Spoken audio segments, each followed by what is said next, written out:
podcast. Jason's always got something good on there. Hey, Tammy, how are you? I don't know what that means. Hey. All right.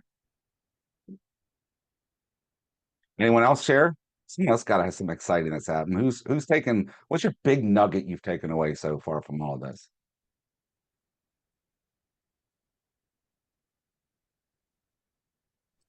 Hello. I'm starting to grow my database and trying to do like at least 5-10 contacts per day. I suppose it's around 5. And I also apply for them monthly neighborhood nurture smart plan. So starting from that and then continue calling and communicating with people. Like I'm the brand new agent, so I'm just like starting growing and developing in this area. All right. I'll take it. I love it. That works. Appreciate that. Thank you much. Okay, I got a couple more people I'm going to let in the room here. We're going to jump into a few things since you all are awful quiet tonight. Not asking for sympathy, I'm asking for energy. I'm fortunate enough that I get to spend the next 2 hours with you folks here from 6 to 8. And then I get a little break. And then I'm going to represent the same information to our West Coast people from 9 to 11 our time here. So the more energy I can get from you guys, the better chance of me making it through the night.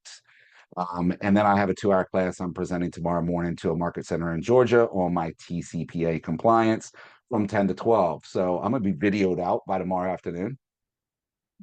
So, all right, where have we left off with technology? And I asked that from your perspective. Tonight is around your what you've gone over in the past as far as your bring up my cheat sheet here. Your getting to the close table and planning for the future. What out of those two classes has stuck with you so far? Like, what does getting to the close mean to you? And what does planning for the future mean for you?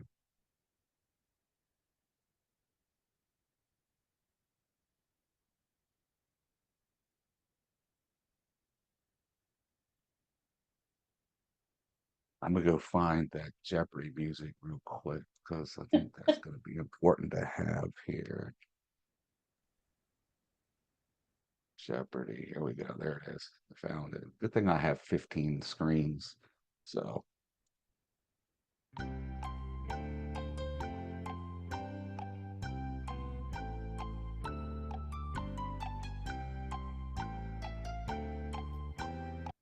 that doesn't do any good. You're all like, hey, we just listen to that all night long and not It's answer you, better Matt. We can do that too. better than the crickets I heard a minute ago. I can find that. Hold on. Let me get that lined up too. Um, I am literally looking at 6 different screens. I can do anything right now except make one piece of equipment work the way that I wanted it to. That I've been fighting with for over a week. I'll figure it out sooner or later. So getting to the close, like in general, what did we learn from that? That's pretty much just us getting to the closing table, right? What steps are involved in a kind of a brief synopsis? What give me an idea. What does that mean, getting to the close table? What steps, what things are we focusing on? What did we learn this week about that? That's what I'm looking for real quick. I don't want to bore you with all the technology.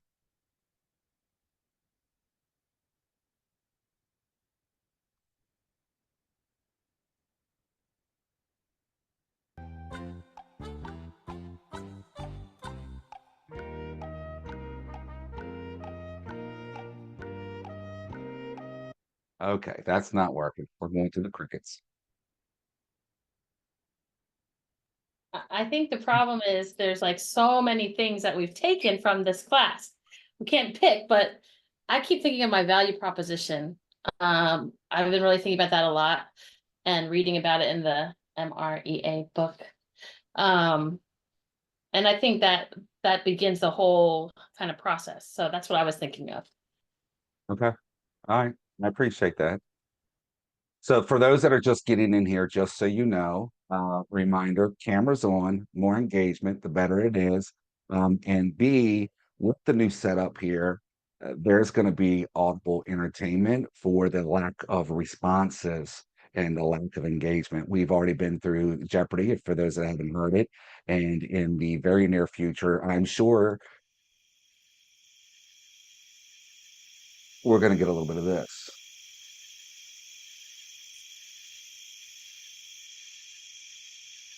And if I have to turn that one up, I will.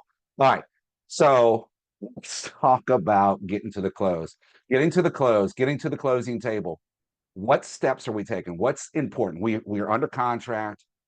We've managed our documents. Have we gotten our documents into compliance? Have we gone over that yet? Who remembers going over you've done your DocuSign? Yes. We've had some touches on DocuSign with the tech stuff, right? I like communications. That's important getting to the close table. I know Pam talked last week about some of this, and I didn't stick around this week on any of the calls. I just let everybody in.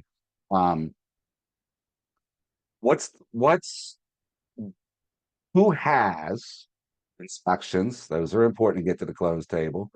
Who has a contract to close process? Who has actually sat down and said, these are the things that I need to do to get from the time the contract's written so I can get to the closing table?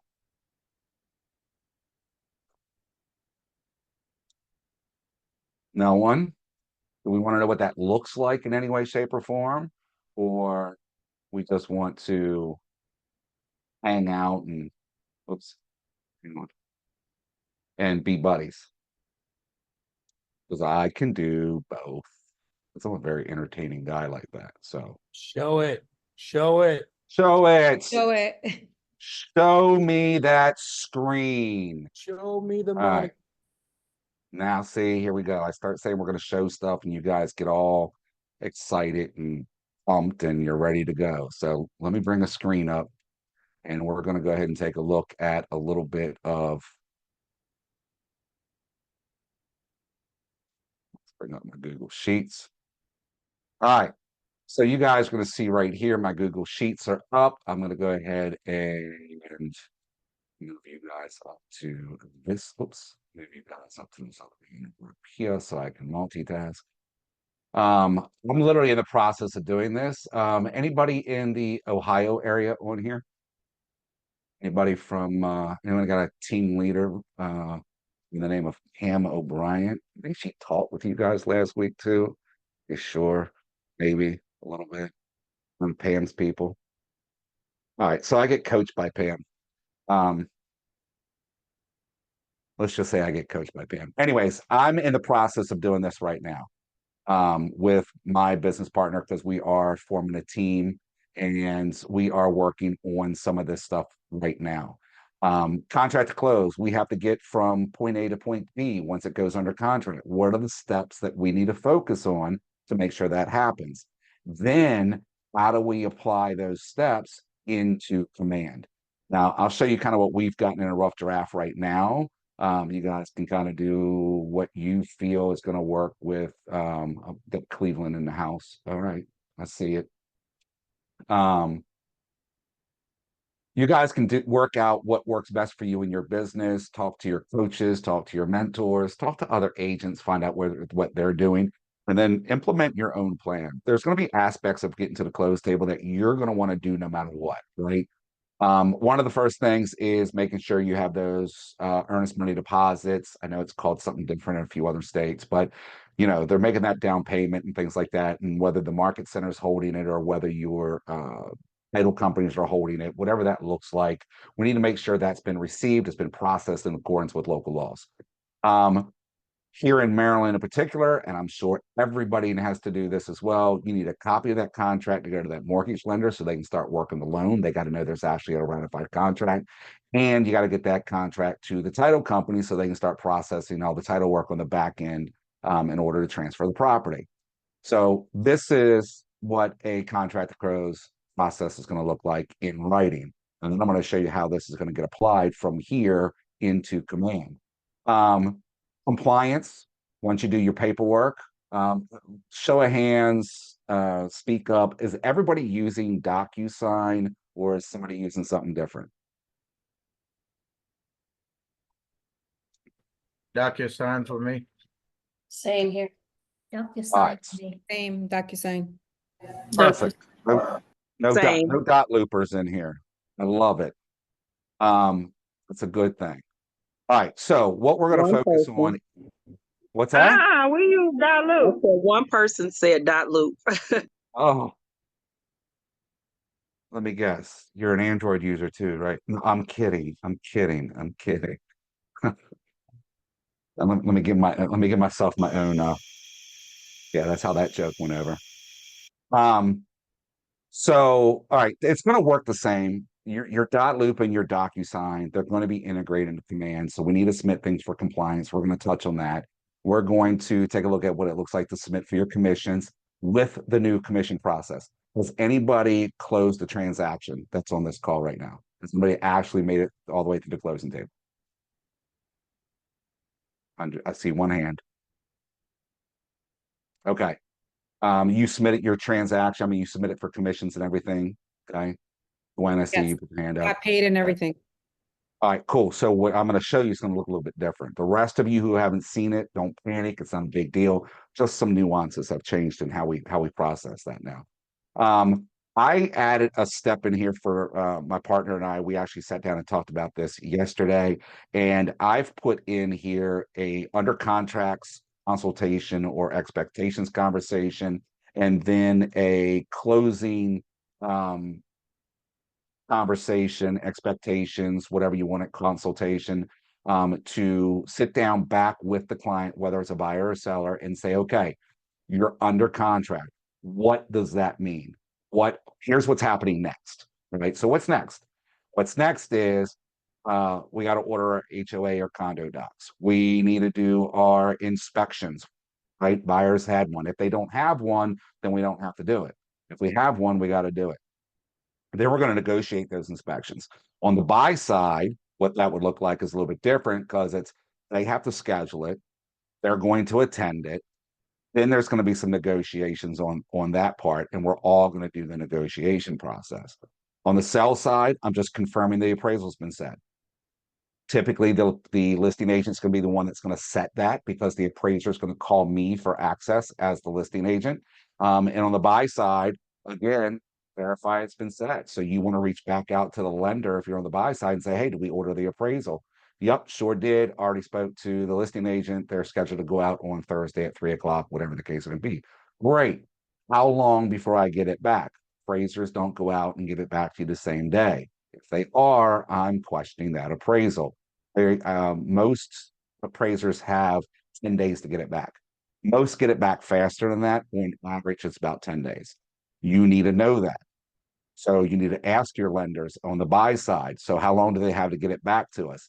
Same thing on the listing side. When you call the lender and say, hey, I got your appraisal set. How long before it comes back? Or, hey, the appraiser went out yesterday. How long before I get it back? Or before the buyer gets it back? So knowing that information is important so you can keep everybody informed and provide timelines. As a listing agent, I added to this to attend the appraisal. Have any of you guys heard anybody speak to you around listing agents attending the appraisal? I see one marble this way or rock this way. Okay. So this means you just don't know anything about what I'm talking about. And what was your experience, Andrea, about attending? Yes, go or no go? Yeah, that the listing agent should be attending the appraisal. What's the positive to that or negative if they don't go? Well, the positive would be that they're able to talk to the appraiser and get a feel of what they're thinking, or, kind of just have some kind of conversation with the appraiser and just. That's it. Mhm. That's it exactly. Because the appraiser is going to use their comps. They're going to do what they do. Here's the challenge. If an appraisal comes back and it doesn't come in what we want it to come in at, you have a harder time appealing it versus you being there with the appraiser and making sure they're seeing important stuff. Oh, don't forget, they did update this kitchen last year or whatever the case may be, because they add value in different aspects around that, right? As a listing agent, again, we're all in different states. There's different rules. In my contract in Maryland, In my financing addendum, there is a commitment that has to be met. Typically about 25 days out from the date of ratification, the buyer must produce a commitment letter. That's the lender saying, hey, we're good. We just need a few. There's always going to be conditions on the commitment letter, yet we don't want one that's got, you know, a rap sheet of conditions. We want one that's got the standard, like, hey, we just got to verify employment before settlement again, and whatever, like 3 or 4 things. And if I don't get that commitment letter as a listing agent, the seller can walk away if we don't get it. So there, you need to know when you can and can't get out of the contract. And by having the checklist in place is what's going to help you maintain that order and that clarity, because otherwise you're going to be running into, did we do that? Did we not do that? And all that other stuff. And I just thought about, I don't need it on here, but I'll show you what it looks like in another way. Once we get through all the contingencies, I talked to my partner and said, we should do another expectations, another consultation. This is, let's get ready to close. What does that mean? We're going to explain, okay, remember to call the utility company, shut utilities off. Make sure you got all the keys. Matter of fact, give me all the keys. You keep just what you need until we get to the closing table in a week or so. Don't forget the mailbox key if there's a external mailbox in that community. You need to be moved out by this day and time. No questions asked. Don't bang up the walls. Don't do any damage because the buyer has a right to do a walkthrough. And then, oh, by the way, don't forget to bring your ID to the closing table because they got to verify it too. You'd be surprised how many people forget that. Schedule the closing. You as a listing agent, your involvement with schedule the closing is going to be directly correlated with the buyer. So you need to be speaking with the buyer's agent. What's that look like? When are we going to do it? What time are we doing? Can we line it all up where everybody's at the same time? If not, or maybe if my seller's like, look, I'm going to be moved out on Monday. I know we don't sell till Thursday, and the truck's loaded and I'm headed out of state. Great. You want to pre-sign on Friday, or do you want to do it Monday morning before you hit the road? Because I can have that set up. So figuring out what that is for your client is going to be important, again, whether you're on the buy side or the sell side. Okay. I added a step as well again, and to do a seller walkthrough. So as the listing agent, once they say, hey, we're moved out, I want to go to the house before the buyer goes to the house. Because I personally have had sellers that have been like, all right, we're done, we're out, see ya. And they've left a ton of crap in the house. And it's like, you can't do this. We need to get it out, because otherwise the buyer's going to come through and they're going to have a fit, and they're going to either want you to do it, or they're going to go, great, if we do it, you got to give us money for us to do it. So there's all kinds of stuff. We got to talk about that. And then obviously we're going to attend the closing, right? So crash course, this is how we get to the closing table. Questions, thoughts, joy, pain, sorrow, excitement, all the above. Good. All right. All right, we had a couple of people come in while I was talking. One last time, the more cameras that are on, the better. You guys know that. You're going to hear it from me. And secondary, we do have music for the silence in the room when nobody wants to talk to Matt. So we're going to have some fun with that. All right. So what does all of this mean when it comes to command? Any idea at all? Like, what does all this mean in any way, shape, or form?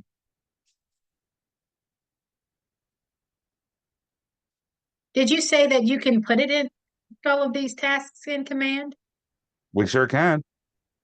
We sure can. And we're going to take a look at that in just a second.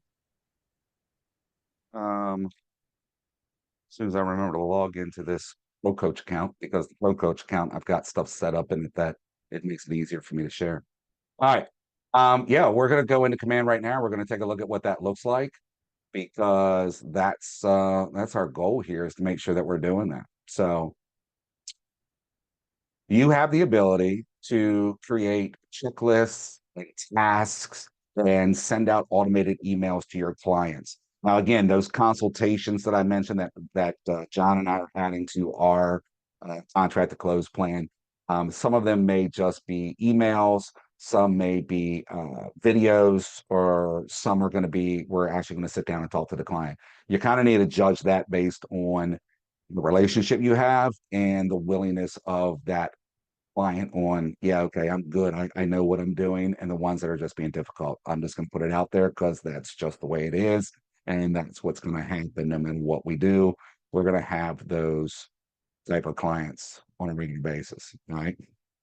So if we jump into opportunities, remember, if you don't know what the icons are, if you hover over them, you'll see them, or you can click the red box with the white KW and it opens up the menu. If we jump into opportunities, we're going to be able to go in and make adjustments to our opportunities and what that looks like.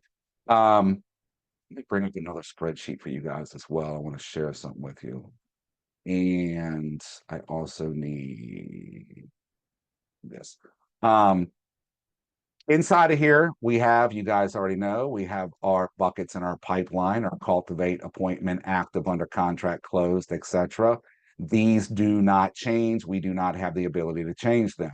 Within these buckets, we can change them. So for example, inside of my Pro Coach account, when I was a coach, I created a full aspect behind this. That if I think I worked with you guys on this.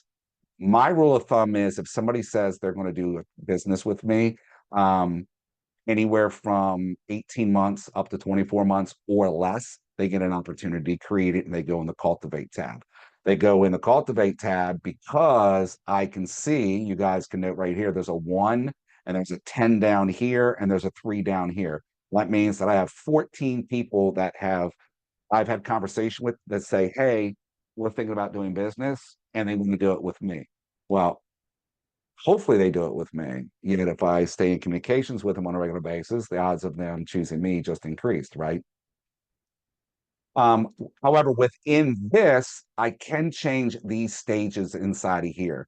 If you guys note, here is a 30 days or less bucket, a 1 to 6 months, a 6 months to 12 months, and 12 months or more. So you can edit these in any way you want to. Also, within these buckets, you can have different checklists. So similar to the one I showed you. So if I go up here where on the top, it says stages, right? Let me bring up my little, just realized I didn't have my pointer out. And I don't know what happened to my little pointer. There it is. So I can go in here and up on the top, it says stages and checklist. If I click on this, it opens up the stages. Now the stages I'm in currently are in the cultivate. So there's my 30 days. This one is worded backwards. So there's my dyslexia. We're going to fix that right now. If I come over here on the right-hand side, I can hit the edit pencil and I can go in here and I can fix this real quick, 1 to 6 months, and save it. Also, if you note here in the center of the page are our checklist. So that list I showed you earlier, this is where I'm going to put some of these items. So let's take this 12 months or more, for example. It's got a pretty decent sized checklist to it. So in here, this is somebody that I've made contact with. I want to confirm I have their phone number. I want to confirm I got an email, confirm I got a home address. I want to source their birthday from social media. If they won't give it to me, I want to go find them on social media, maybe friend request them or whatever the case may be. Maybe they've got it open. Most people probably have their birthday open depending on their security settings. And we only get month and day anyway, so it doesn't matter. So if I can at least get a month, that's better than nothing. You can also get birthdays, believe it or not, or at least ages. Through platforms like True People Search, Fast People Search, US Phone Book. There's all kinds of data out there that will give out information. Again, might not be accurate. You're better off to speak to the people.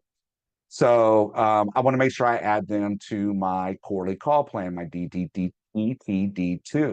I want to make sure I put them on a monthly neighborhood nurture. Now, this could be changed. So for example, let me go in here and do an edit on this. And I want to make this the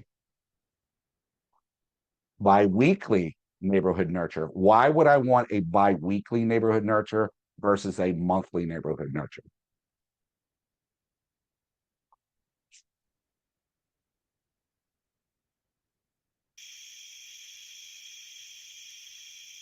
I would think you might want a bi-weekly if you have people that say they're going to take action sooner in a smaller time frame.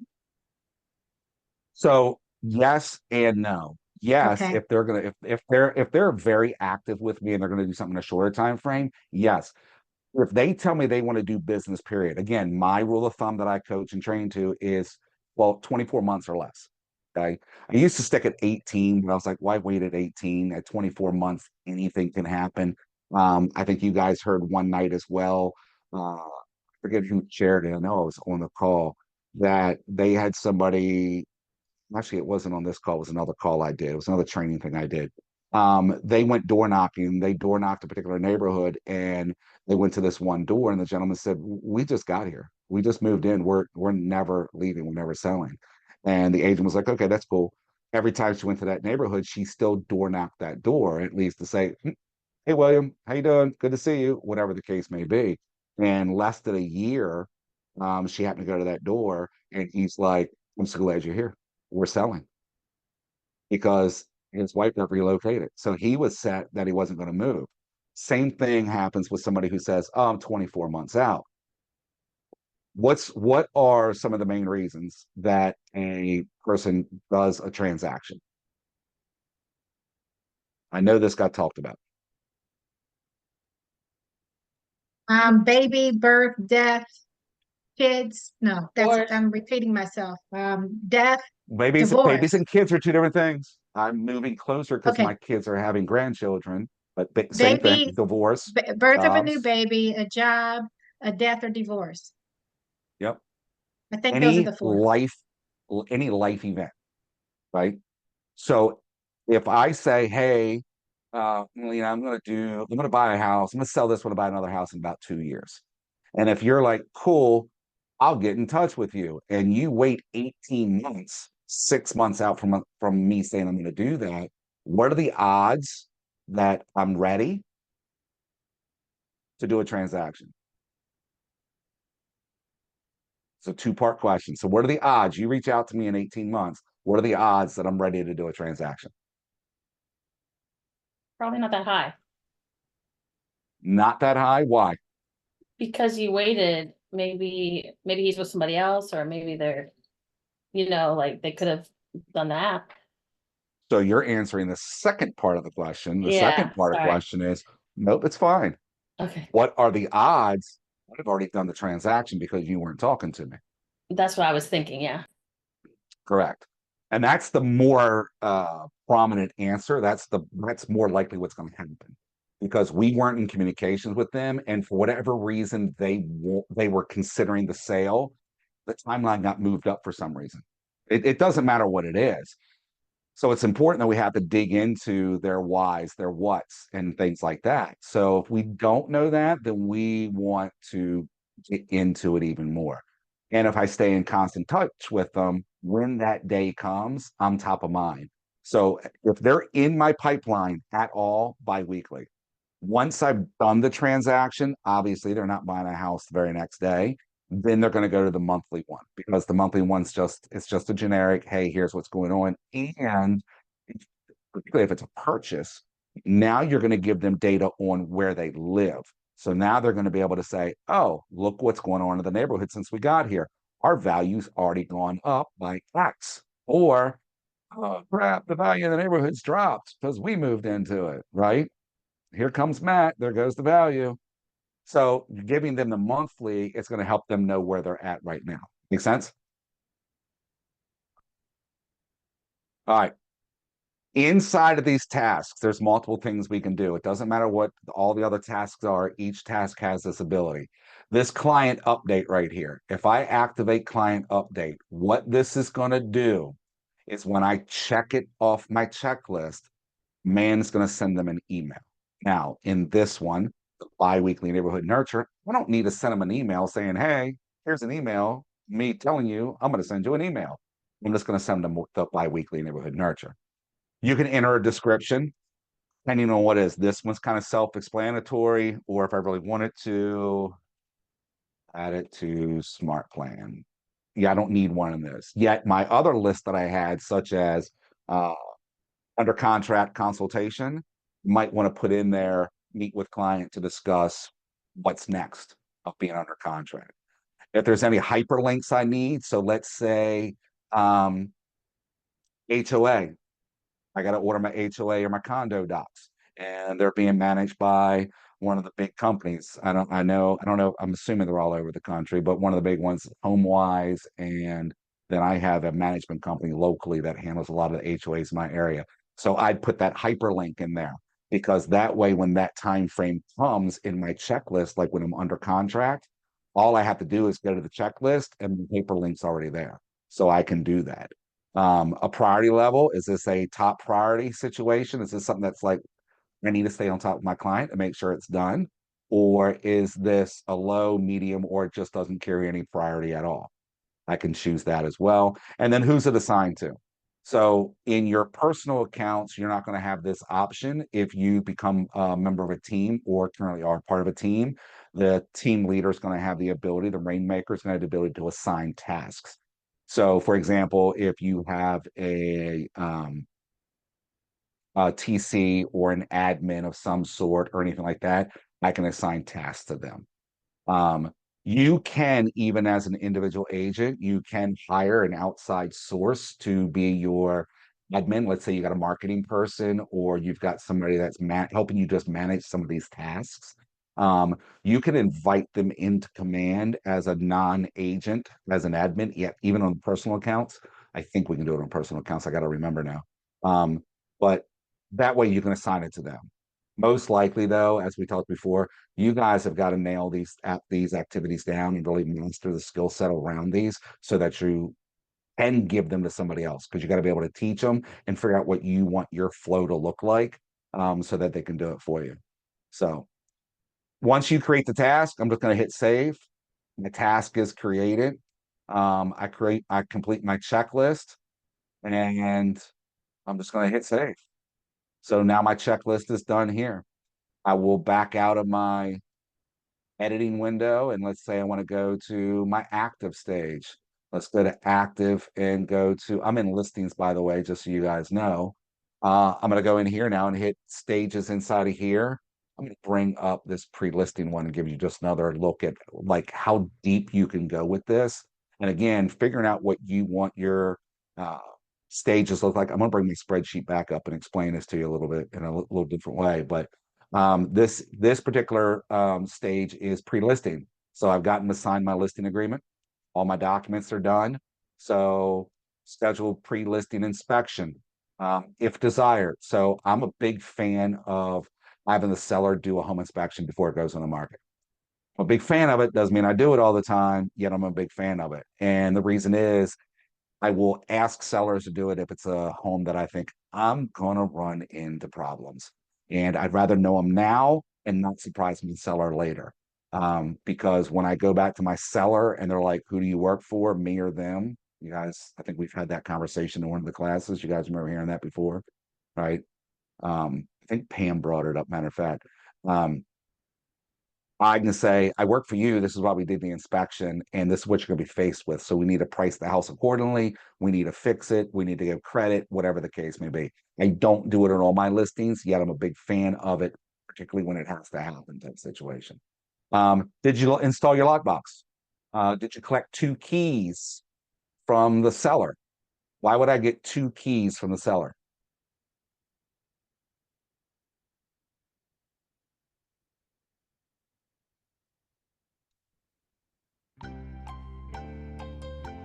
This is just for the people that didn't know it was going to happen. So I'm just going to give it to you real quick. As a backup or a contingency, if someone comes in to look at the house and say somehow they leave with the key, you have the ability to still get in and make things happen.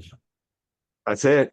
That's it. You always want a second key, and you want to know where it is at all times and keep it someplace safe. For that reason, keys get lost out of lock boxes. Agents take them. They forget they got them. As soon as you find out the key's missing, you want to be able to go over and replace the key as soon as you can and not inconvenience your seller. You want to be able to handle that, and then you can go track down the other key. So having access to a second key is a very good idea. Pre-listing, I'm going to order my photos and schedule my photo shoot. I'm going to order my signpost. Am I doing staging? If I'm doing staging, I need to schedule my stager to come out. A cleaner, maybe it's a vacant house and I'm going to do a cleaning job on it. Whatever the case may be, you can go very deep in your checklist in here and then go and do those activities. All right. This is what that looks like. So let's go back to our stuff. Let's open up this here, this activity, or I mean, this opportunity. Right here is my checklist up top. So I'm in this particular opportunity. I click on my checklist. There's my checklist, and I can just go down and I can say, check, it's done. Check, it's done. Or I can go in and assign a due date. So our checklist are not quite ready. We're getting it there to where you can set a due date as a time frame. So in other words, as soon as this opportunity gets moved from appointment active, the time frames kick in at this point. So let's say lockbox installed. I want lockboxes done within 5 days. So when I drag this opportunity from one place to another, right? So, oops. When I take this opportunity and I take it from appointment and I bring it over here into active, excuse me, this is not ready yet. The goal is to get it to this, that it would automatically kick in those start time frames so that there'd be a 5 days or, excuse me, whatever the case may be. Right now, I'm going to go in, I've moved it over and say, okay, lock boxes. I need lock boxes in by the 30th. I'm going to apply. So it's doing the next 7 days. Who am I going to assign it to? Again, if I'm on a team, I can assign it to somebody. Order photos. Photos need to be ordered within 24 hours. Boom, let's go. Let's get this done. All right. Order signpost. Again, that needs to be done within 24 hours. I want it done ASAP. Schedule my staging. I'm not even doing that, so I don't have to worry about it. And then I'm going to keep going down this list. And I'm going to check things off. I'm going to add dates to them or whatever the case may be. Questions so far? How we feeling? Simple? Useful? What do we see as a benefit to this? You stay organized. We're my ADHD people. Yeah. Started. There we go. Every single one of you better raise your hand. We're So all I- ADHD. So I have a question on that. So does it like kind of transfer to your calendar that you can see it on your calendar or get like reminders on that, or it just stays in your task list? So they're in your checklist and they will be, you're going to create tasks from them within your, it's going to create a task for you inside a task. So I have dates assigned to these right now, right? So if I go back to, this out of the way. If I go back to, let's go to the home page. Let's go back to the dashboard.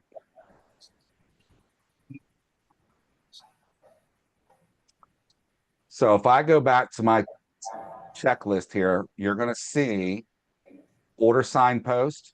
Here's that property address. There's no priority to it. Here's order my photos. Here's install my lockbox. I can get this here. If I go into my tasks, it's going to be in here in my tasks. It's not going to create the task unless there's a, oh, I take that back. It will add it no matter what.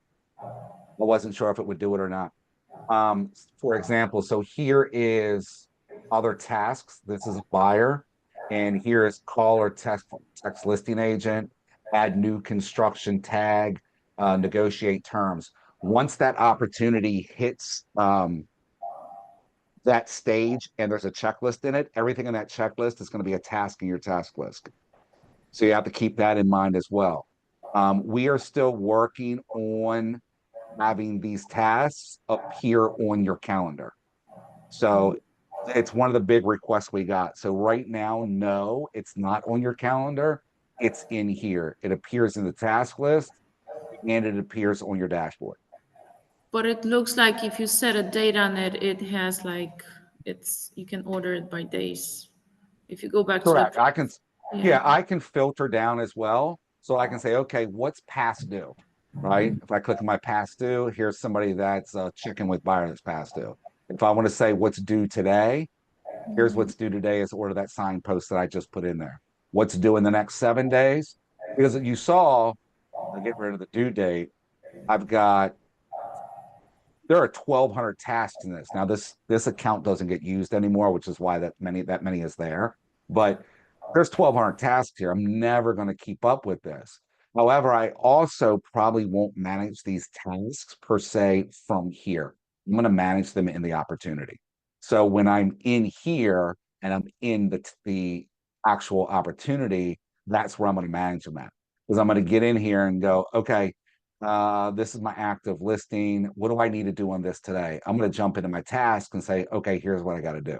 Now, that's my preference. Your preference might actually be doing it from the task list, right? So you got to find out what's going to work best for you in your business model of how you want to do stuff. Make sense? Yeah, thank you. Okay. Any other questions? Any other comments?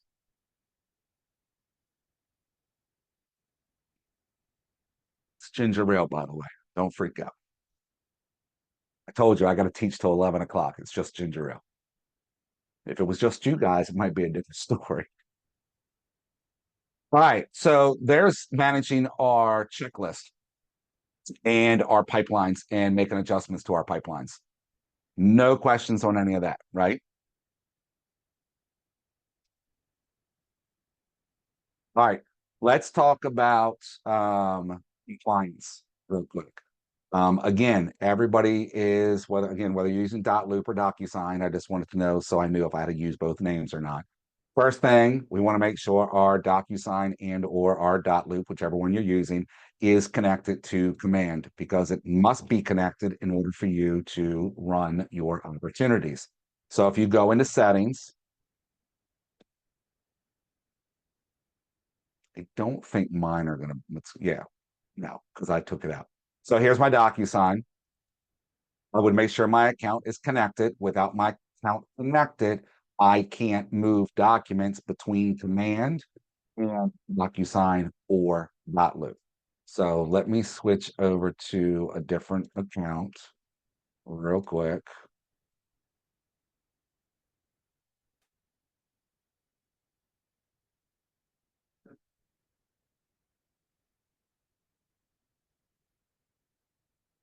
All right, so let's jump back into opportunities.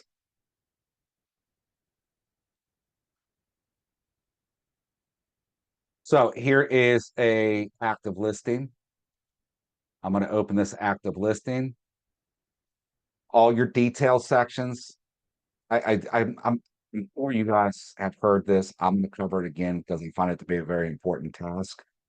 Make sure you're tracking all of this data inside of this key dates aspect, such as when did you actually schedule the appointment? When did you go? When was the appointment date? Did you win the agreement? If so, when did they actually sign it? When were your photos done? When did you do staging? What is your target live date? When did you actually go live? When did you actually list it type situation? When is it going to expire? When did it go under contract? Mutual acceptance, home inspections, appraisals, escrow due date, escrow signed. This is important to know to make sure you're staying in track. If anyone ever files a complaint, anybody does anything, it's important that you're tracking your information. With that said, I want to go back into this checklist real quick. I meant to do this a second ago. When you have a checklist like this, please only check off the things you have done.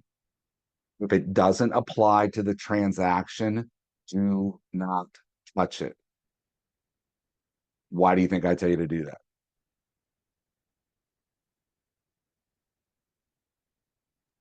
If you're adding stuff to a transaction that doesn't, that's not part of the transaction, you're going to confuse yourself, or you're going to be looking for stuff that doesn't need to be done. Or you're looking for something you assume to be done. There's actually Right. even a bigger reason. And that's a legal reason. I actually have an agent that I know in my old office that has a checklist. Now, she wasn't using Command at the time. She had a checklist in another aspect. I'm not even sure how she was doing the checklist. She had checked off on the checklist that a termite inspection had been completed. However, when the home was purchased, there was no termite inspection. The home was infested with termites, and the buyers filed a complaint, and our E&O insurance paid out almost $200,000.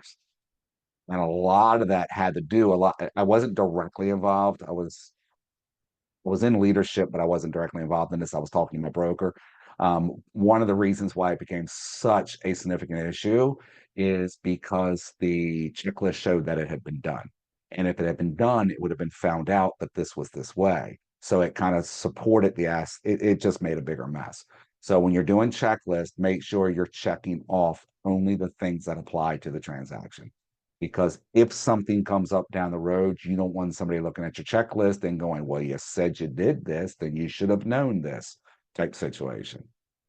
So, and it works the other way. You check something off and it's like, it can just backfire. So just be mindful when you're going through and checking things off, then you actually are checking things off that are accurate, right? All right, so documents. We get into our document section. We need to choose a checklist. Don't freak out. Everybody's checklists are going to be different. I have 2 market centers and we do not match in this aspect at all. The one office is smaller. We've got a lot more checklists in this office that I'm assigned to.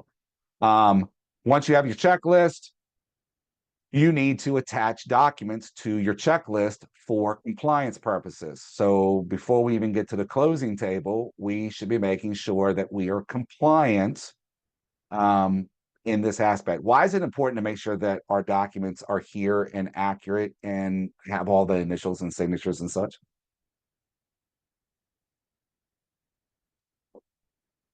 Legal compliance. Just say legal. That's enough. That covers it, right? Thank you. If we're not compliant again and the complaint comes in, then you're going to be held liable potentially because you can't prove it happened or didn't happen. So submitting our stuff to compliance is very key. Everybody's a little bit different. Your rules are a little bit different. Believe it or not, in California, I think it's California, someplace they actually have to submit copies of text messages along with their documentation. If there has been text correspondence, they need to pull that and submit that in their compliance stuff. And I'm sitting here going, I thought Maryland was bad. That's just absolutely ridiculous. Now, I was told it's not like every single text message, it's just certain ones. And I'm like, I'd rather have them all be needed because then I just save them all. Now I got to go pick and choose which ones, like, I got to reread this stuff. What if they yelled at me? I'm not going to read that stuff. But hey, so understand what your compliance rules are, understand what your requirements are, and comply. I know in our area, in our market centers, if you do not have this approval right here on our listed and our under contract, because these are our 2 buckets for compliance, if they are not both green and approved, you are not getting paid. Jamie, I see you shaking your head. Is that the rule in your office as well, or you just like that idea? Well, it makes sense. So here's the deal. How many of you guys ever bought a car? Okay. Once you drove off the lot, let's say I sold you your car. Okay. You drive off the lot and I call you up, right? And I'm like, hey, Kevin, it's Matt. Hey, like that car? He's like, I love this thing. I'm like, great. Hey, we forgot like 3 documents that don't have your signature on it. Can I get you to come back and sign these? What are you going to tell me, Kevin? No. Why are you going to tell me no? Thought we were friends. I'm not going back and signing it either. I probably just got a free car for no. I've already gone down to the bar and I'm celebrating my new car. I mean, I've already gone home and celebrating my new car. Right. So the point is nobody's going to come back and sign anything, right? I'm dealing with that currently, I have agents that have submitted stuff, have gone to the closing table, did not get their stuff approved, and they're going, whoa, my client won't sign it. And I'm going, well, this is why you're supposed to get it done before you go to closing. So please be compliant and get your stuff done ASAP. Our rule of thumb that we have is once it's been ratified, once we can't do it the day of ratification because we do a lot of escrow agreements. So I need to wait for the title company to send me the escrow agreement. And that's typically like 2-3 days. Once I get that escrow agreement, I have my full package. I submit it within less than 5 days. It's submitted to my compliance team. My compliance team will check it. Takes normally about 24, 48 hours. And then they come back. And as you see, I either get it approved or I get it returned. And I also get a little comment section here that says, hey, you messed up. You need to fix this. Or I just get a nice note that says, hey, you did a good job. Thank you much. Have a nice day. Right. Then you get to fix it. This will be shown as a returned. You're going to go make edits over here. This submit button up here is going to be a resubmit now instead of submit.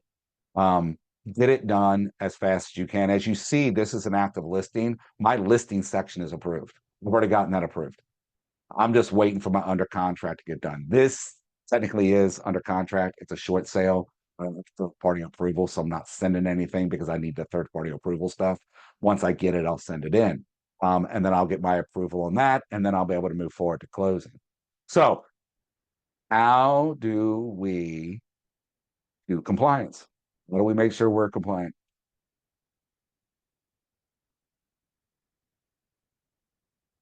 Submit all the required documents for approval. That's it. We submit it all, but how do we submit it? I'm looking for the people that read ahead.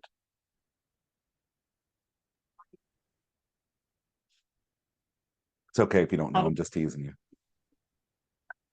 What's that? All right. Here's what we're going to do. We have 2 different ways that we can attach things to command for compliance purposes. We make those decisions right up here. First and foremost, I encourage you to use your DocuSign or your dotloop to do it. All your documents are in there. They've been signed. Hopefully you've organized them. Has anybody actually gone kind of deep into DocuSign and shown you some tricks, if you will, with DocuSign about organizing your documents and stuff like that? Just makes life a little bit easier. I'm gonna let you know right now. No? Okay, cool. I'll do it. I like doing this. It's kind of my thing. So that's what they pay me for, at least. All right, so we start our transaction. It takes us into DocuSign. If you look over here on my checklist in particular, you're going to see all of these file names over here. How did I get them there? Well, right here, I have an attached file from. How am I attaching the file to my command? I have 2 options. I can do it from my computer, or I can do it from DocuSign or dotloop, depending what's attached to your command platform. If it's coming from my computer, you see how this changed? I can drag and drop files from my computer or browse my computer. So let me get into a different opportunity real quick. One I can mess with.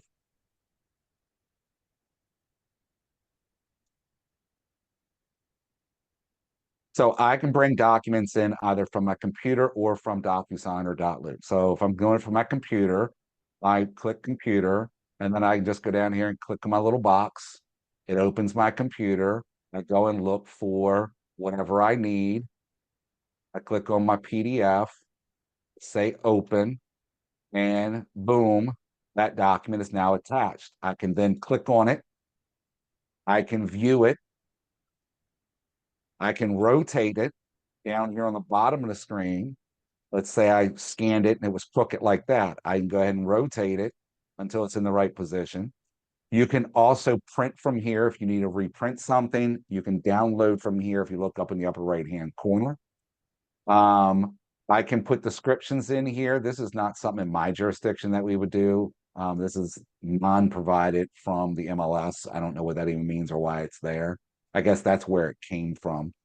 I can also, if I have multiple pages, which I'll show you what multiple pages look like, up here it says show multiple pages, so I can see all the documents at once. I can also split and attach in here as well. So let's say I had something in this group of documents that I didn't want or didn't need, I can go in there and split it and get rid of it and take it out. Okay. If I want to attach the DocuSign, I'm going to go back up here. I'm going to click on DocuSign.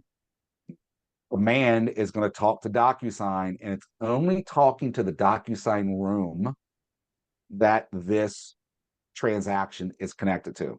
Everybody understands that even in .loop, a room and a loop, command is only connected, or this transaction within command is only connected to that room. So for example, if I go here and say, go to transaction, it's going to take me into DocuSign.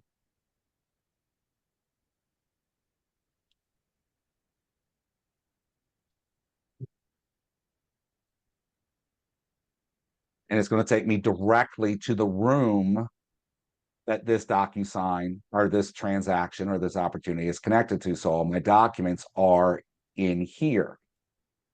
So if I needed to bring a document over, let's say I need to do my Bright listing, I'm going to click on this. And what it does, it gives me a list of available forms that I can connect to this. I can also choose which folder I'm working from. So with that said, let me give you guys this little tidbit here. So when you're in DocuSign and you create a room, the only folder you get is right here, and it says Room Docs. Ebony, see your hand up. Yes, I have a quick question. So when you click it and you click on DocuSign, and when you sign in, how does DocuSign know which file that it is? Like, how does it know? I mean, if you just Great sign question. oh, Yep. Great question. You see, I'll show you. So you see that little box right there that my cursor's over right now, and it says go to transaction. yes. All right. When you create a new opportunity, let me see if I have one in here that I can use.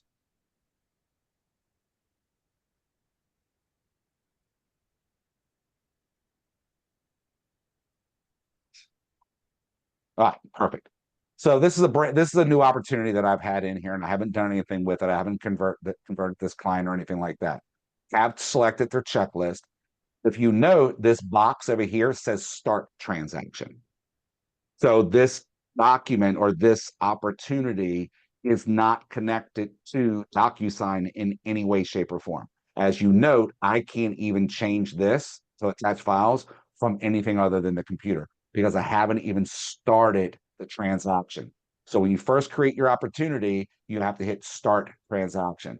The start transaction is what goes to DocuSign or .loop and creates the room that all your documents are in. Then whenever you go back to that opportunity, like we did with Tucker up here, it's going to say, go to transaction. Oh, got it. Okay. Got it? It's a great question. Okay. All right. So, and that's where this room gets created right here. And I'll go to all my rooms in a second and show you my rooms because I want to hit something in there as well. So when you start the room, all you have is this one file folder here. Now, me personally, I like to be a little bit more organized. Anybody else here like to be organized in any way, shape, or form? Right? All 27 of you that are here tonight, by the way. You guys know you started out at 198 people the first night when I opened this up. Did you guys know that? That's the only night I missed. The first night? I forgot about it. It's okay. So with that said, I want to take just 2 seconds here. I want you guys just like get yourself in the back. You've been here from the beginning. Thanks, Mom. She's like, yeah, team. So seriously, you guys have made it all the way through. You got one more night left, and we started out with 198 people here on the East Coast. So kudos to all of you for sticking around. All right. So I like to be more organized. So what I do is I create more folders inside of my DocuSign. Well, how do we do that? Great question, Matt. We're going to go over here where it says action. You have two key buttons inside of DocuSign when you're in the document section. Take note, you got a menu here, right? Details, documents, people, envelopes, messages, and history. Inside the documents section where I'm going to keep all my documents and I'm going to keep things organized so I know what's going on. I'm going to go over here to this action button. I'm going to go right here where it says add folder. Now, depending on what I'm working on, am I in a listing? Am I in a buyer transaction? So this is a listing. So I'm going to create a folder that says listing agreement. I'm going to hit create. So now after my clients sign my listing agreement, I'm going to move them out of this room up into that folder. The reason I do that, I'm going to jump back into command real quick. Now I'm going to teach you another little trick. I'm going to load my stuff via DocuSign, right? I'm allowed to choose a folder to work from. If I click on this, I only have one folder, but I have two folders in my room. That's because command needs to be resynced to DocuSign. The easiest and fastest way to do it is just change your input from computer back to DocuSign. You see all the little squirrelies over there? Now I have both my folders. So don't think you have to do anything major. Literally just change how you're bringing it in and then go back to DocuSign. It will update your connection. And now you see I got both my rooms. So I'm going to go back to DocuSign. And I'm going to say, okay, you guys know what all the little colored symbols in here mean? The blue, the reds, and the greens? Besides it's Christmassy, or who's got blue and At the green? different type of form, like a Correct. form or a document or like a PDF or. That's correct. So your blue ones are your DocuSign forms, which means I can edit this form right here. It has fields inside of it. If I click on this and I open it up right here, I can go ahead and start filling things out on this document. It also will pull from the detail section and load stuff in here for me. I don't have a property address on this. So, but if you note, here's my name, here's the brokerage name, there's my MLS ID. It's already pulled that in. I hit save and close. It's now locked in there. Your red ones like this, these are PDFs that you have loaded from your computer, that you have brought into your computer. As you note, there's no boxes or anything on here for me to use in any way, shape, or form. Green is something that's been signed. So if I click on this, there should be a signature on here. My dog's got a good signature. Y'all like that? He's talented. I taught him really well how to do it. I'm impressed with him. It's not in here right now, but so that green is something that's been signed. The only thing that I can attach to command is going to be a PDF or one of these green ones that are signed. It is very important that you guys name your documents what they need to be named. You can change them, okay? The important part is more so when you are bringing files in from the computer to make sure that you have names to them. If you send a document out through the DocuSign form out, it gets renamed on its own. If you guys look at this, this is CCAR Communications Consent Addendum, and at the end of it, it's put a hyphen for signed. In the standard of what this one is, it just says Communication Addendum PDF. So once it's been signed through the system, it automatically adds a signed on the end of it, but you might want to go in and change the names of them. Ebony, I see your hand up again. Yeah, so I just want to be clear. So is this a mock listing agreement that you made? Oh, it is. Yeah, nothing in here is accurate in any way, shape, or form. Oh, okay. So No. you did, and the purpose of this was to just get organized with the forms? So this particular room we're in is strictly for training purposes. I'll go to another room and show you another room in a second, but this is how I do mine, and I have separate folders in here. Right. Oh, okay. And the reason I do it is so that it makes it easier. I'm going to go back to command real quick. It makes it easier. So if you guys note, the checklist is listing. So what goes on this part of the checklist are all my listing agreement papers. If I go over here to my room docs and I'm just looking in room docs, when I go to look through this, look at all the documents I got. Right? If you just use your room doc folder, which is what this one is, there are 30 documents in this folder. Oh. There is no simple way to organize them. You have only a few choices for organizing. You can organize them right here, and I can say A to Z, Z to A, oldest, newest, or I can do it by owner. Really, these top 4 are the only ones you're going to use. Secondary, I can choose all documents, archive documents, required documents, or active documents. My rooms typically stay on all because I'm constantly bringing stuff in and out of it, which is why I organize them. So like I said, I have a folder for listing agreement. So this buyer's notice is part of my listing agreement. This consent for dual agency, part of my listing agreement. Disclosure on lead paint, part of my listing agreement. I'm just going to pick a couple of them here because they're a little bit duplicated. So I'll just take those. Anytime you put a checkbox, a check in one of these check boxes, you guys see you get this new menu up here, right? I have a whole new menu that popped up. Well, this one right here allows me to duplicate. I can copy. This one right here allows me to move. Well, what does move mean? Well, I'm going to show you. So where do I want to move those documents? So everything that's got a check mark on it, I can move. So I can move it to my documents. I can put it in a closed room. I can move it to under review rooms. I can take it to another active room, or I can move it to a folder within my current room.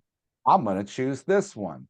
Then the folders that are in my room pop up. Well, I want to move these into my listing agreement. So I'm going to do that. I'm going to click move. And now, guess what? Anything pertaining to my actual listing agreement is in that folder. So now when I go back to command, I need to refresh it, because if I go to listing agreement, there's going to be nothing in there. So I need to refresh the sync. So I'm just going to switch back over to my computer. I'm going to switch back to DocuSign, let it sync up. So now I want my MLS printout, or I want my, let me put this in here. So here we go. Notice to buyer's rights disclosure. I'm going to click on this. Oops, hold on. Look up top. I'm going to choose my folder, listing agreement folder. I'm going to go down to this document, the one I need. I'm going to click on it. Now, the only thing I'm seeing is things that I need for this checklist. So I don't have to go through 30 documents to figure it out. I'm only searching for the, I think I got 8 or so that I actually need for my listing agreement. So I'm going to go in here and I'm going to say, notice to buyer and seller, buyer's rights. That's the one I want. I'm going to click on it. It's going to attach it. Your document has been attached successfully. Make sure it's the right one. Again, I would recommend you doing this because now I knew this was blank, by the way. Let's say I grabbed the wrong one because I didn't have it named right and it's all blank. That would suck to send that to compliance and have them go, hey, it's not the right one. And then me go, oh yeah. So double check after you attach it to command just by clicking on it and open it. I can go, okay, it's the right one. I'm good. Now, because I have documents attached to this Submit to Market Center is available. I click Submit to Market Center, which I'm not going to do. Melanie will get mad if I do that. So I'm going to just click Submit to Market Center. This right here next to list, it's going to change from open to submitted. It's going to go to my compliance people. They're going to review it. They're going to come back and go, perfect, it's approved, or it's going to come back returned and it's going to have a note. And it's going to say you're missing a signature, initial, whatever the case may be. And they're going to tell me, I'm going to go correct it and I'm going to resubmit it. Okay, great. I can see why, just with so many forms, I can see why you need an organization process. I find it extremely beneficial and extremely helpful if you put in extra folders, and you can do as many as you want. And by the way, you can close them down. Here's another thing you have to remember also. If I wanted to add a document to this room, let's say I'm the listing agent, or I can be the buyer agent either, and there was a document sent from the other agent to me in an email, it's going to be an attachment as a PDF. Now I'm going to download it and I got to put it in my room. Well, how do I put it in my room? It's got a couple different ways. So now I'm going to go up to my blue button that says add. My little red dot back on here. I'm going to go to my add box. I'm going to click on add. And I can add from my computer. So if I downloaded something, it's going to be on my computer. I can add a DocuSign form. Now your DocuSigns might look a little bit different for your forms. I've got packets and I got libraries and stuff. So don't overthink it, but the forms are in here. I can search for a form. I can also go in here and I can add from zip forms. Does anybody use zip forms? No. Zip forms can be very beneficial, particularly if you're in the Bright MLS area. We have zip forms. It actually connects to Bright, so you can actually just grab all the disclosures that I put online and click zip forms, and it'll put it in your zip forms. You can actually fill it out in zip forms and then bring it to DocuSign. It's kind of cool. I just think it's an extra step I don't need, so I just download and upload it to here. If you're using Box or Dropbox or Google Drive, you can add forms for here. So another layer of organization and accountability.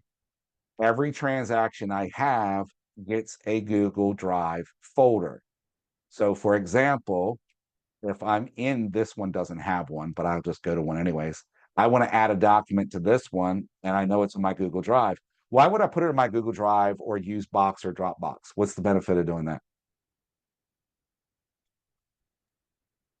So it's an extra repository and there's probably documents that you may use general documents or documents for a certain type transaction, and you have access to it in your Google Drive instead of searching through who knows where or asking somebody or looking online.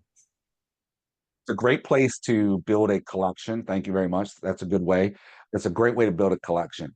Here in my town, I did not know that my town had 2 documents when selling a house until I actually did a transaction with another agent that knows about it. And ever since then, guess what? They live in my stuff now because I know I'm going to need them. There's many different reasons why you're going to do this. The other is for legal compliance, once again, in the sense that every state's a little bit different. How long do you have to hold documents after a transaction's been done? How many years do you have to keep records? 3? Well, I don't know. Is that a question or an answer, Tammy? I think it's a question. I'm thinking it's 3 though. Okay. And you're in where? Virginia? Virginia, yeah. Yeah. I don't know what Virginia's requirements are. In Maryland, we're 5 years. So you need to know what your I'll look it requirements up. are. Yeah. This is another place for you to keep it. It's going to live in DocuSign, right? Here's the thing. I say this because I'm realistic. I don't say it to lead or mislead or anything like that. If you change brokerages for some reason, you have the chance to lose access to what you need inside of DocuSign if you don't get it before you make a move. I don't care what brokerage you're at now or where you could go to one and come back. It doesn't matter. Whatever platform they're giving you, if they're providing it, then you can lose access to your documents. So you need to make sure you have another copy someplace else. Also, by securing things digitally, what if DocuSign has a major malfunction and we all lose all our historic information? And the next day, your commission shows up, local commission shows up and says, we're going to audit your documents. You're going to go, DocuSign lost it. My dog ate my homework. You think they're going to accept that? Yeah, absolutely not. Plus side is those documents live inside of Command. They also live inside of DocuSign. They can also live inside of your Google Drive. And if you want to, you could keep a paper copy. So I keep copies of everything inside of Google Drive. Also, I'm not always at this computer. So when I download something, if I leave it on this computer here, well, change it up. I now have a laptop that runs everything here, and I just take the laptop with me. Yet if you have a desktop and a laptop, you're at home working on something, download it to your desktop, and then you go someplace else and you're on your laptop, or you're in an office computer and you're doing something, you go, oh, you need that document. Well, guess what? Now you got to go back and find the email that had it. You got to re-download it, and now it's living in another place. Where if I just throw it in my Google Drive, I don't care where I'm at. I just go to Google Drive and I grab it. So whether it's your Google Drive, your what's Microsoft's OneDrive or whatever theirs is called, or OneDrive. whatever, yeah, whatever you want to use, you can use it. So if I want to add something from Google, I just click on my Google. It opens up another window to give me permission. Boom, here is my Google Drive. Look, here's one of my properties here. Here's another one of my properties. Here's one of my properties. Here's another one of my properties. So I can just go into any one of my properties, right? Oh, that's fair housing. I just saw the numbers and thought it might be something. It's not. Let me go back. I just go in here. I go and I look for what I need. I click on it. I say select, which I'm not going to do. And boom, it goes in here. Take note though, when you add a document, it always goes to the room doc folder. Let's say it again for the people in the back. It always goes to the room doc folder, meaning it's going to go to the main folder inside of here. So don't put something in here that's related to your listing or your contract. Go to that folder going, I can't find it. You can't find it because it defaults as here. Also, if you don't have this, my other suggestion is make sure this is always in newest, because then it will always be the first document in that folder. Because if you don't do it that way, it could be way down here someplace, and when you're scrolling around, you might skip it and miss it. So if you always make it newest, it'll always be the first document you load it up. Make sense? Questions, comments, excitement, joy, pain, sorrow? How we feeling? Great. I have a Alright, quick question. good. Do you save all the documents pertaining to each listing, or is there only specific ones you save? I save anything that requires a signature. Okay. Everything and anything that these people sign is saved. And your mission, your local commission is probably going to want you to do that too. So check with your broker, check with your team leaders, check with your mentors, your coaches, your peers. Like what do we have to keep? Pretty much whatever goes to compliance is what you need to keep. Because if it's going to compliance, then it's required by your state. You want to keep at least that at minimal, right? Here's the thing though. How often do you think you're going to submit your, so again, my listing here has been submitted. Is there an opportunity or a chance that I could go change something inside of my listing and have another document in some way? Yes.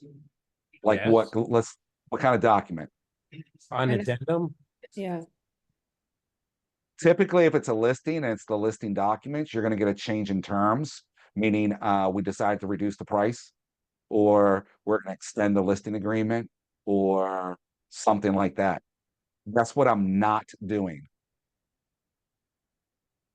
Now, this is Rewriting the whole listing or contract. Well, yeah, because I don't have to. That's the purpose behind the addendum, is so I don't have to do that.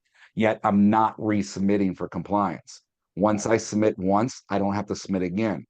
Check with your local people to find out what your rules are. If you make a change, do I need to resubmit? So for example, I'm just extending my listing, or I'm just doing a price reduction. That's not something I necessarily need to submit back to compliance. Yet to go back to the original question, am I keeping that document even though it's not part of compliance? Yes, I am. Because when those people complain that, hey, we sold our house for less and you tricked us or whatever, I've got the document showing, no, you agreed to the price reduction, right? So side note, never do price reductions without getting something signed. Find out what the rules are in your area. You don't want that to happen to you. So do you have to, you supposed to send once you do a change of terms or an addendum, you submit that to a compliance too, or no? I don't have to. Check with your broker, your office to find out what their rules are. Okay. My basic documents that are required to do a listing are the only thing I have to have for compliance. The question though was, what do I keep? I keep anything that requires signatures. So if I do make a change, such as, hey, I'm doing a price reduction, it's not going in my compliance checklist. It's going into my drive though. I don't keep it. It stays in DocuSign and it goes in my drive. Because that's just one minor example of somebody who goes, well, I want to sell my house for more. I'm not happy we sold it for this price. And I'm like, well, first off, the market dictates that, not you. Secondary, I have your signature on a document that says you agreed to the price change. I didn't just do it for the fun of it. So Got it. makes sense. Yeah. Okay. So compliance, let's talk getting paid real quick. You guys want to get paid? Yes. At Yes. least there's one enthusiastic person that wants to make money. I appreciate you, Kevin. Thank you very much. All right. So in order to get paid, we need to go into the offers and commissions tabs. When you get inside of it, you're going to see this banner because there's a newly improved offers and commissions tabs. Let me take a step back. Not all of you are going to have this. We are still in a transition. We just transitioned and got rid of cloud or Winmore, and now we are in Command and our cloud-based stuff, our Cloudmore. Some of you, your market centers may have not made this transition yet over to the new platform. Don't freak out if you don't have what I'm going to show you. It doesn't work that much different. Okay, just a few things. If you have this though, there are some help articles and things like that. Get with your MCA, get with your tech trainers. They'll be able to help you out with it. But I'm going to show you what this looks like real quick. Old way and new way, you have to add an offer. So the first thing you're going to do is go in here and it says offer timeline. I'm going to click on add offer. What that means is I'm going to put the details of the offer. So I can name the offer. So let's just say this is the Jones's offer. That's the buyers. Or I can just say Jones and Tucker, since this is his offer. And here's my property. I can also choose it from the MLS. Our KWLS is just the KW version of the MLS. So you can click on here and I can go search for any property here. So like I can use my list, one of my listings if I want to. This is my White Pines. We're going to leave it the way it is, even though this is a test thing. I'm going to go in here and say what my property type is. It's residential. Classification. This is a resale. Total units. Units are done on how many units you're selling. Any one transaction, any one piece of property is one full unit. The only time your units are going to change is if you are sharing the results of this deal. So in other words, let's say, I don't know, let's say Kevin and I are in this together. I'm his mentor and him and I listed this property together and I'm working with him and we're doing this transaction 50-50. In that case, this would be, oh, we can't change it here. All right, so it's going to be one unit. You used to be able to change this to show a half a unit, which would affect your commission. So forget that. The old way, you probably can still do this. So, but one unit is pretty much what you're going to do all the time. Seller information is in here. I need to add buyer information. So was the buyer pre-approved or pre-qualified? Which one? I'm going to put a buyer in here. Mickey's our buyer. Buyer's agent. As you note, the buyer's name is required, but the agent is not. So we're going to put a little goofy in for that. What's my sales price? Meaning what is the contract price? How much of that transaction is being done with cash compared to how much is being financed? You're going to determine that based on your financing agreement or however you guys do your tracking of it. Because obviously if they're putting down 20% or 40% or 3% or whatever, we need to know what that is. So I'm going to say that 40,000 of this is cash. And as you note, it changes my financing over to 300. Earnest money. You can do it by percentage or you can do it in a dollar amount. Let's say they put down $3,000, which is just 0.88%. My contract date, when did we go under contract? Let's say we went under contract back on the 10th and we're going to close on the 28th. I can put comments in here, right? Or I'm gonna go down to the bottom. I'm done putting this in here. I'm gonna say create offer or create and accept offer. I'm only gonna hit create offer, and I'm gonna tell you why in a second.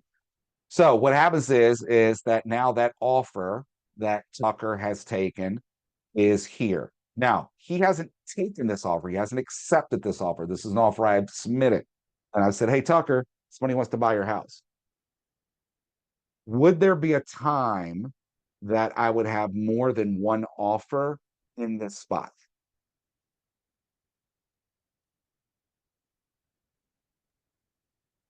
If it's if it's multiple offers? There's one reason right there. What's another reason? What if the buyer was contingent and you had a backup? All right. So you can put multiple offers in here. And yes, if you have multiple offers, I'm putting them all in here. You can do the same thing to buy. It doesn't matter if it's a listing or a buyer, this same process works. If you have a buyer and you submit an offer on a property and you don't win, I'm still putting this offer in this spot. I don't have to accept it. I want to record it right here. It's just one more place for me where I can have I've written offers other than DocuSign or wherever it might be. The reason for that is that when you get that buyer or you get that seller, that's like, you haven't done anything for me. I can go, you have gotten offers on your listing and you haven't accepted any of them. Right? Because if you note, there's an accept and there's a reject. If I click on this reject, boom, it's been rejected. I can remove this offer or edit this offer. So if I edit the offer, I'm actually going to go in here in the comments and say seller refused, right? Whatever their, if I could type, I'm going to put in what their reason is. What did they tell me? And then I'm going to save this. Now, I can also change the response. Let's say that they said, hey, I don't want that offer. And now they're like, well, I haven't gotten any others, so I might as well go back and get that other offer. I call Ruthie up and say, hey, is Mickey still interested? And he goes, yes, he is. I'm like, great.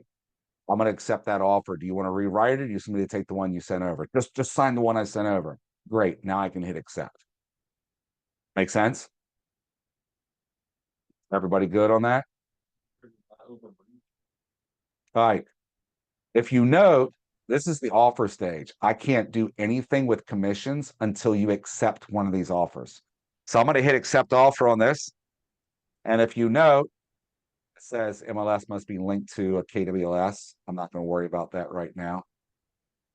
However, I can go, well, I guess I have to. It won't let me accept it. So let's just go take this and do this.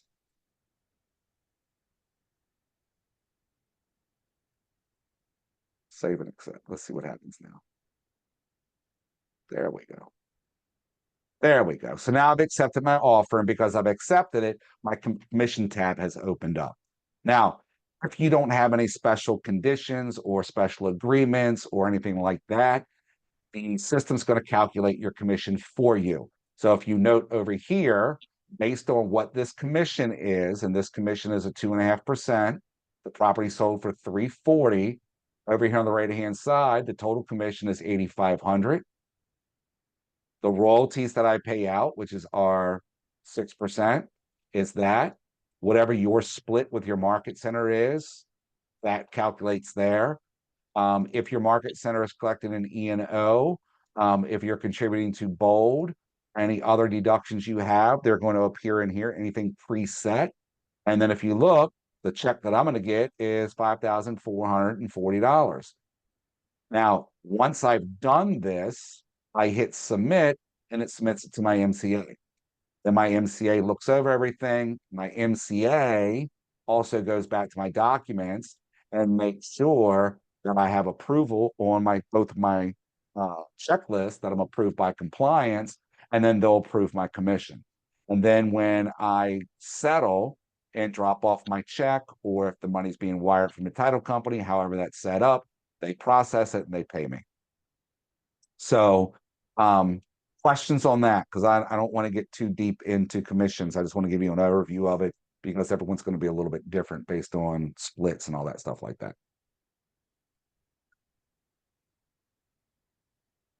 How we feeling? Feeling pretty good? Great. Okay. I will give you this. How many of you are charging a bonus, an admin fee, additional flat fees, or anything like that on your listing agreements and buyer agreements? Okay. You need to add those. For those that are doing that, know that. If you don't know what it is, get with somebody in your office because it is something that you can do. So if you are having any of that done, you need to go into your edit your listing commission. And you need to go down here where it says bonus. And you need to put that flat amount in there. All right. So total agent bonuses are short of total bonus. What? I don't know what that means. I don't know why that came up. I'm going to say save. See what happens. So now this will recalculate over here and you'll see the 8,500. You'll see the 795 bonus that was put in there. And then it will change out all of my stuff. Let me see. Do I need to update this? That didn't change anything.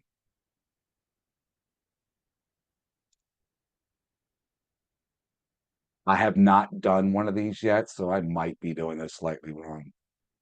Let me look at this again. I don't know why that's doing that. Oh, let's do this. Split with market center.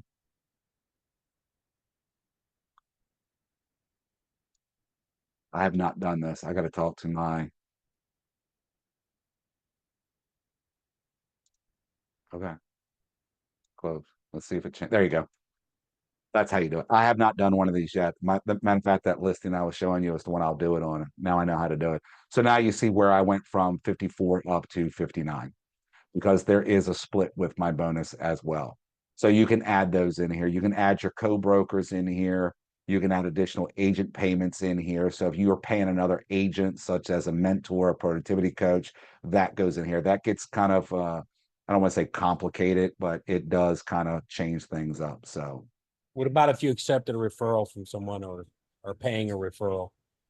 If you're paying a referral, it's going to come into here. This is where your outside referral goes. If it's outside, you're going to click on this. You're going to put that person's information in here and what your referral amount is, 25%, 30%, whatever. And it's going to take it right off the top of the commission. If it's an internal referral, you can actually just add another agent to it and pay them that way. Figure out from your MCA the best way they want you to do it because everybody does it a little bit different. As long as it's being tracked and done correctly. If you are receiving a referral from another agent, you do not, there is no requirement for you to create opportunities or for you to do commission requests. Because when that comes in, when that money gets sent from the other brokerage, that comes into your MCA is just going to process it and pay you. That's what we do. Again, get with your mentors, your coaches, and your MCAs and find out how they want to manage that. Your MCA may want you to create an opportunity. Me personally, if you really truly want to track your income at an extremely high level, I would go in and create an opportunity for a referral, just so you can track it. It also gives you the ability so that if I have, and I could have in here too, like, let's say I gave you a referral, right? And you're like, hey, I'm working with them. You know, I'm going to keep in touch with you. I might even go in here. I'm going to go into my stages. Let me back up because I kind of went a little quick on that. I'm going to go into my active bucket here. I'm going to go up to stages and checklist. And I'm going to go in here and I'm going to add a stage. That's just going to be called referrals. And I'm just going to hit save on that. And any transaction that I do where I send a referral out for a listing, and I'll do the same thing in the buyer stages as well. I'm going to add a stage in for referrals. So if I have one, it's going to live over here.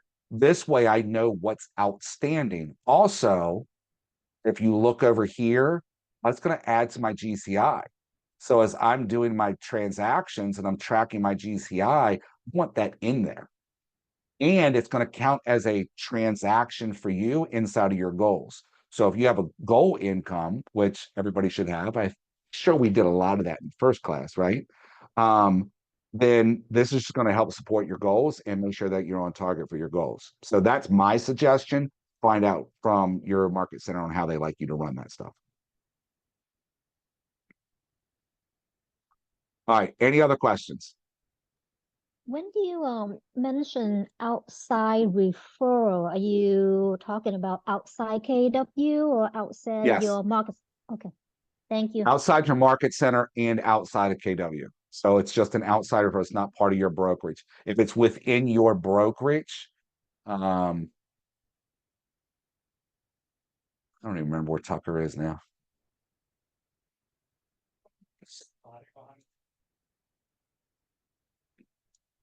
Am I even in the right spot anymore?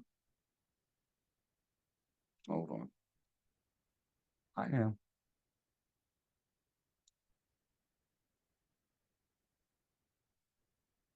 Where'd he go? I don't remember where that. Oh, wait, that's where he goes. Right? No, that's not where he's at. I lost my dog. What'd I do to him? What happened? Where'd he go? Uh-oh, I did something. It's all right. Oh, you know what? Was he in the PC group? No. All right. I lost the dog. I lost the transaction someplace. I don't know what I did, but I did something. All right. Yeah. If you are, I'll figure it out.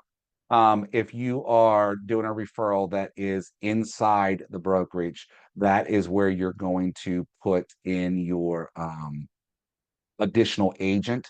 That is going to be, oh, it moved it. I was wondering where it went to because I accepted it and did commissions. It moved it inside the pipeline. Inside of here is where you're going to do, you're going to add an agent if it's within your market center. Because let's say I go to add agent, I can go in here and search for somebody. So if I go in here and search for my business partner, for example, I can do this.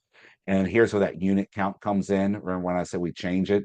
I can put this as a 0.5 for him, but I also have to change the 0.5 for me on mine, so that I get that, and I get the numbers to work out right. So I actually have to go into mine first and change this. Okay, not in that spot.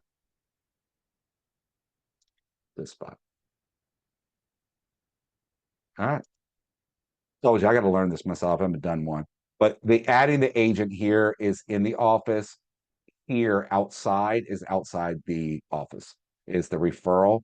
And then you're adding a co-broke. This is also outside if you're doing something someplace else. So again, figure out what your office is doing to put this stuff in its right spot. Helpful? Thank you. All right. Any other questions? That's opportunities. That's getting you to the close. That's tracking your transaction. That's doing your transaction.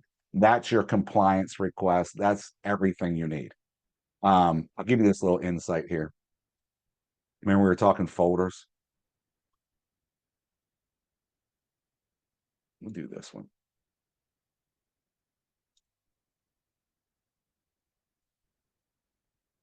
You can have as many folders as you want.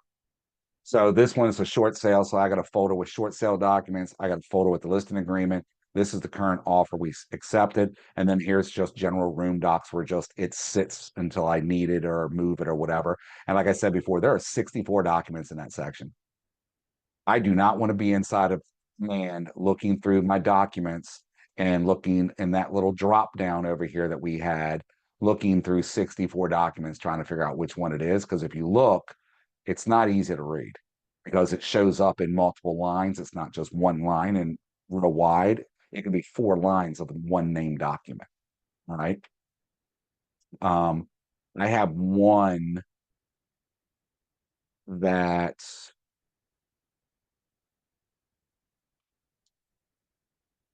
this one.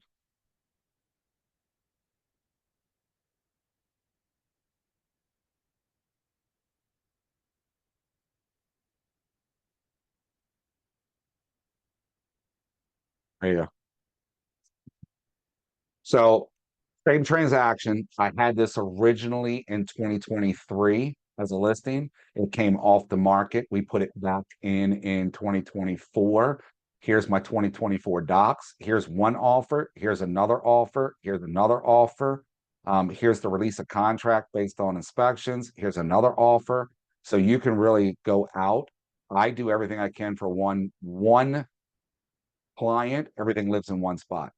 If a deal falls apart, you do not need to mark this opportunity as lost or as a lost opportunity or archive it. Just update it. Oh, speaking of updating, let's say that I have a client and we get an offer and I'm in my under contract stuff. I've got all kinds of documents attached over here and everything like that. And all of a sudden the deal falls apart. Well, how do I update my checklist? How do I get a new checklist so that I know that I can just move on and keep doing this again? I can go in here and I can update my checklist and completely get a new one. So right here, says I'm in the under contract, this spot here says under contract. If I click on this little arrow, I can say add version. What it will do is add a second brand new checklist, the same checklist, just fresh. And I can actually name that version to match whatever I'm working on. So you can keep everything in one opportunity and in one DocuSign room until the transaction's closed. As long as it's logical that, oh, this fell apart, we're going, it fell apart, we're going. If they like fire you, like completely just fire you, and 6 months later they come back because they're still not happy, then I would create another opportunity because that technically can be a lost opportunity. But if it's just like my listing, we went off, we knew we were going back on and so on, then it would be done a little bit different. Lakeisha. So the question I have is, for instance, you say you have 64 documents in one folder. Is that for one transaction or is that for a number of transactions that's just, labeled to indicate that? That is a listing that has multiple offers. Now, it wasn't multiple offers. Some of it, I think the one weekend I had like three or four offers coming at once. And again, every offer that came in went to DocuSign because I didn't know which one we were going to take. So I'm not going to not have them in there. Same thing on the buy side. If I write an offer for somebody, it lives in that folder. We don't win it, and I'm going to write another offer for another property. It lives inside its own folder. So I'm tracking so I don't cross contaminate, so to say, but I don't have the Joneses listing documents in with the Smith's listing documents. So moving them around inside into different folders just make sure that I stay organized and I don't put the wrong document in with the wrong person when I'm submitting the next offer or receiving the next offer. It would be bad as me as a listing agent to go, okay, Lakeisha, here is my client's response to your offer. We accept it. And when I send it over to you, half of it's your documents and half of it's somebody else's documents because I mixed them up. So by keeping them in the folder, it just keeps it a lot neater and easier to manage. Okay, thank you. No problem. Any other questions? I have a question. What is the envelope tab in DocuSign? So the envelopes, this is where you get to go sign everything. So when I want to get something signed, let me get out of this room and go back to.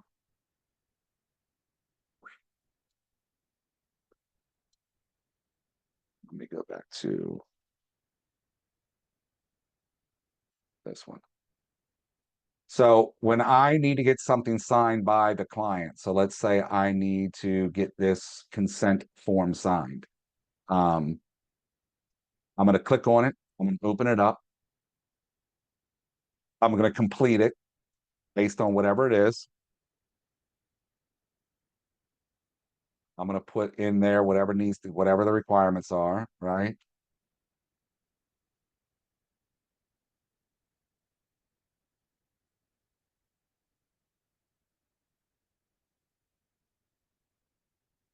And then I need to send this out to Tucker for signing. So I'm gonna I can hit save and close from right here, just like that. Now everything I just put inside of that form is in there and it stays in there. Now, if I go back over to the form and I put a little check mark in this spot, this menu opens up again, like we talked about before. And what happens is I get this little create envelope. So those PDFs that we talked about that you can't edit, this is where you can edit the PDFs. So this is a listing. Why do I have to? Anyways, we'll just do it this way. So I'm going to put in here that buyer one needs to sign this. This is then going to allow me to go in and add person or people that need to sign this. I can either type their name and their email here. I can hit this little phone book and it opens this up and it allows me to choose. Here are room participants. Here are rooms contacts within the room. So I'm going to assign me to it since I'm in it. So it's going to assign me to it. I then have the ability to send a message. There's my subject. There's my message box for me to type what I want. Please note that if you ever type anything in here and you're sending it out to both your clients, if you have not dealt with a divorce situation yet, you will at some point. Be mindful not to pick sides and put disparaging comments in this box because everybody in the transaction gets the email. So be professional at all times. I then get to go down here to the bottom. I get to hit next. Now, since this is a DocuSign form, it automatically adds signatures for me based on what is assigned to those spots. So now, let's say for some reason it didn't add these, I can go over here and drag and drop signatures myself. I can drag and drop a date signed. This will automatically get completed when they sign. If I needed an initial, I can drag an initial. If I need their name, I can drag their name because it's going to pull from the details section. If I needed their email, I can drag their email over here and drop this in. Now note how I put this email way over here because it's going to be longer than what it comes out to be. If you're ever curious to what it's going to look like and if your positioning is good, if you go up here to the right-hand corner, it says preview. If I click on preview, it's going to show me what the form looks like when it gets completed. So there's where the initial would show. This is where the signatures would look like. Here's where the name would appear. Here's where the email is going to appear. Here's where the date signed is going to appear. So if I wanted to move it over a little bit more left, I could. If I wanted the name to be a little bit more left, I could. So I could just close this out. I don't like where this initial came out to be, and I want it to be a little bit smaller so I can size it up. I don't like that hanging off the line. And I can actually move the name over a little bit more and actually move the email over a little bit more. I'm going to preview it again. This is for the really OCD people, which is not many of us. When I learned it was a preview, I started getting in here and really doing it. So, okay, email looks good. Name looks good. The dates look good. Okay, I'm good. Now I hit send. This gets sent out. Now I'm going to hit send on this one because it's coming to me because I want you guys to know something from this. When I hit send, this is going to go to everybody that has a spot to sign. Okay. I just got a notification on my email saying I need to sign something. The system's going back. It's now in my envelopes. And if you look right here, it says needs my signature. You, as the agent, if you need to sign it, you don't have to access your emails or anything like that. You just go right here. You click on the little sign. And it's going to open up just like regular DocuSign. I'm going to hit yes. Continue. I'm going to hit start. Initial. Signature. Signature. Finish. And now it's been signed by me. Everyone else that got the email, I have to wait on them, which can take forever depending on your clients. So, does that answer your question? I hope so. Yeah, it did. Yes. Very much so. Thank you. Expect it. All right, guys. we are coming up on time. The only other thing I was going to get into, you guys have had this already, is your smart plans. So when we're talking about planning for the future, you need to have a follow-up plan in place. So sit down and create a follow-up plan. Make sure that you have something in place to communicate to your people. Even in your contract to close, what does it look like after you close?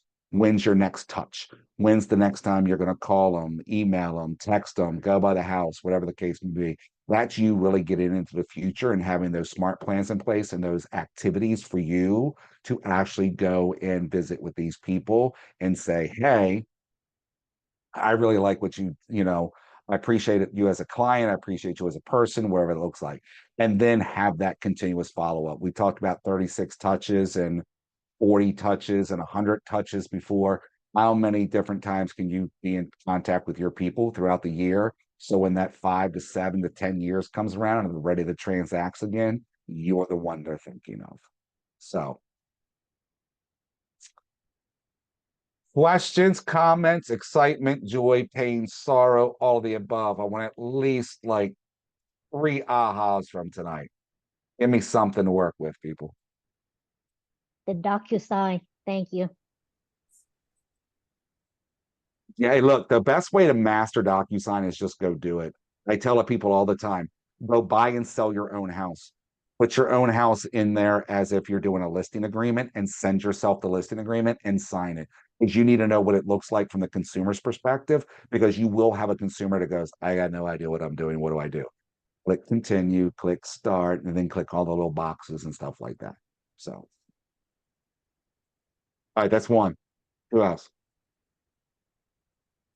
Well, I like the fact that those systems kind of talk to each other and things are linking together. So we don't have to go all over to different places and find things. It's just all seamless. Very nice. I love it. That's it. I'm so That's excited. the best part.